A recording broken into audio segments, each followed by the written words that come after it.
Greetings. My name is Chaplain Al Kraft. I'm the chaplain for the American Legion Post 14, Smyrna, Delaware. I'd like first of all to share with you a little bit about some of the problems, a number of situations that I've had with racism myself in the position I've dealt with. As chaplain, I've been requested to do some retirement parties for people who are coming out of the active duty service. We receive a letter from the President of the United States Commander-in-Chief showing that the individual retired. A lot of times the people have their letters read with no problems. But lately, since President Barack Obama has been elected into the position, people have refused to have the letters read of him being, since he is the President of the United States.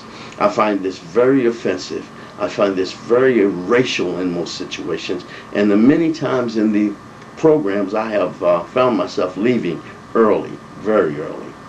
As chaplain of the United States and being the first African American for the state of Delaware, I have found a number of little problems in racism in the position that I've held.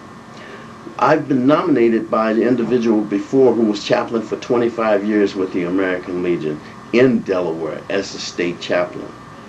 A lot of people wanted this position, and I caught a lot of controversy because of it. But in the meantime, I gave my best in doing the position because I was qualified to do so. But even though with my qualifications of being highly qualified, I caught many blocks by not letting me or keeping me informed in things that I needed to know, in meetings that I needed to be at, programs that I needed to learn to teach, was not informed up to date to know what was going on the dialogue or the program that we had to do for business. This became very tiring. I found myself stepping out of the position at the end of my time, explaining my feelings that I found this to be very negative with the racism that was shown. And I'm not one to choose this word very easily. But sometimes these things are hard to spot, but yet they are easy, and it happens a lot to people in many ways. In this documentary that we're putting together, I hope that some of the people that explain their little situations that they've experienced with racism in the state of Delaware, that we can come together to dialogue to combat these negative problems that we have to make Delaware a better place to live. I'd just like to ask what you think the racism problem is that you see here in Delaware, and if you've had any experiences of prejudice or racism towards you, how could you express that in a short couple of minutes statement? In a couple of minutes statement? Yes, go ahead. It'd take me all day. Well, go for it. Define racism. Because it's not just about color. It's not just about a prejudice. It's a thing as a whole. In Delaware, it's a problem, but it's a problem in the United States, period. You have racial profiling. You have sexual identities that people can look at you and decide that they're going to stereotype. You can have different views. You can look at it different ways.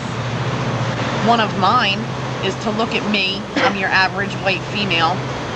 But people look and sometimes ask if I'm Hispanic, if I'm Spanish. I'm Indian and Irish. And I'm also gay. I'm a lesbian. I'm with a woman. To look at me, you would never know. I get stereotyped after the fact because people want to know, how come I'm that way? Why does it have to be a way? We all bleed the same, right? Does anybody have to be racist? Does it have to be prejudiced? Does it have to be you're a certain way, I'm a certain way? We all have hearts. We all have feelings. And I think it's a big problem that needs to be corrected. But it's going to take a lot because a lot of people have closed minds and a lot of open mouths. Involving racism toward yourself? Oh yeah, I have in Delaware, and actually all across the country actually. Being completely Italian, in the summertime I get very, very dark. I've been Spanish, black, and a few other things. Not only that, but in my younger days I had long hair down the middle of my back, full face beard, and people profiled me as, the police exactly profiled me as trouble. Very much so. I had cops stick guns in my ears. I got picked up for armed robbery and shooting. I worked for 14 hours. I've had people who were with me in DMV, or my license renewed. I had full face beard, long hair, and I had a tore-up t-shirt that I was working on the vehicle.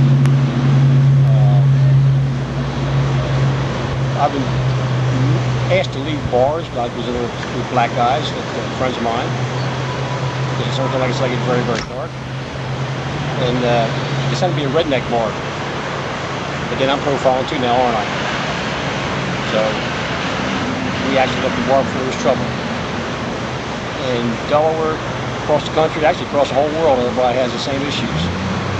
With gays, with blacks, with whites, with Indians, you name it, everybody's got their own prejudices. I found racism in Delaware to be very subtle. It's not open. It used to be in a little town called Smyrna, Delaware. It used to be very open.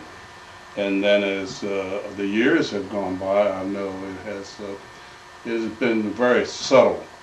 Good example, I was at one night at the Acme, and I was getting out of my car, and there was a lady getting out of her car, and she took one look at me and grabbed her purse and ran into the store.